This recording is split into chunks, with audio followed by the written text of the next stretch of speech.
Trip का दूसरा दिन था। सभी स्टूडेंट्स झील के पास हाइकिंग के लिए जा रहे थे।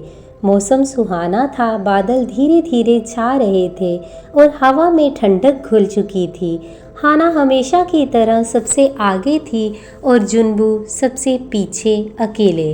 लेकिन किस्मत को कुछ और ही मंजूर था। हाइकिंग के दौरान अचानक बारिश शुरू हो गई, तेज ना रुकने वाली बारिश। सब स्टूडेंट्स सुरक्षित शेल्टर की ओर भागे, लेकिन हाना रास्ता भटक गई थी और पीछे सिर्फ जुनबू बचा था, जिसने देखा कि हाना कहीं नजर नहीं आ रही। पहली बार उसका दिल घबराया।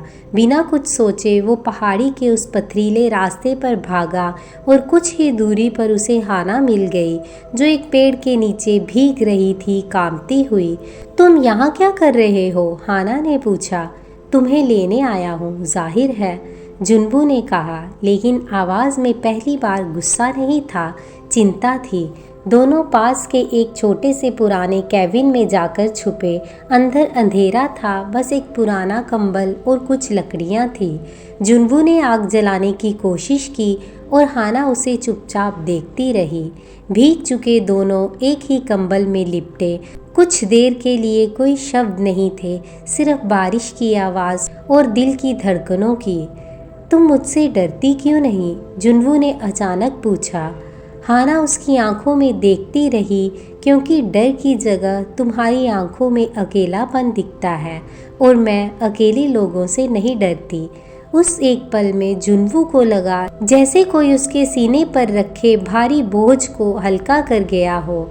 और उस रात बारिश के बीच उस पुराने कैबिन में दो दिलों के बीच पहली बार खामोश मोहब्बत ने दस्तक दी।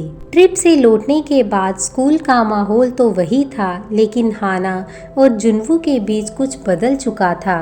अब हाना जुनबू को पहले जैसी शरारतों से छेड़ती नहीं थी और जुनबू उसे पहले की तरह डराने की कोशिश नहीं करता था।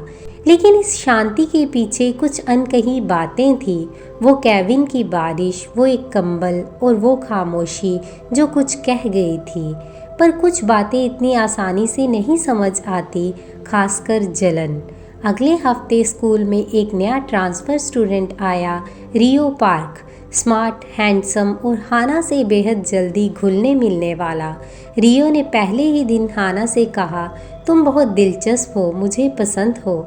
और हाना ने अपने अंदाज में हंसते हुए कहा, शुक्रिया, दिलचस्पी तो मेरी फेवरेट चीज़ है। ये सब जुनबू देख रहा था, दूर खड़ा, शांत चेहरा लिए, लेकिन उसकी मुट्ठियाँ बंधी थी। उसे समझ नहीं आ रहा था कि जो लड़की पहले सिर्फ उसकी थी, उसकी नज़रों की, उसकी बातों की, उसकी हर शरारत की वजह, अब किसी और से इतनी आसानी से बातें क्यों कर रही है। उसने खुद से सवाल किया, क्या मैं जल रहा हूँ? लंच ब्रेक में जुनबू ने रियो को अकेले पकड़ लिया। हाना से दूर रहो, उसने सख्त आवाज़ में कहा। रियो मुस्कुराया, तुम्हें क्या फ़र्क पड़ता है, या अब पढ़ने लगा है? वो पल जुनबू के लिए एक आईना था, जिसमें उसने खुद को पहली बार देखा, एक लड़के की तरह जो किसी को खोना नहीं चाहता था। उधर हाना भी महसूस कर रही थी जुनबू का चुप हो जाना, उसकी आंखों का बदलना, उसकी मौजूदगी में एक बेचैनी। और उस रात अपने कमरे में अकेली बैठकर उसने खुद से पूछा, क्या मैं भी उसी की आदत बन चुकी हूँ?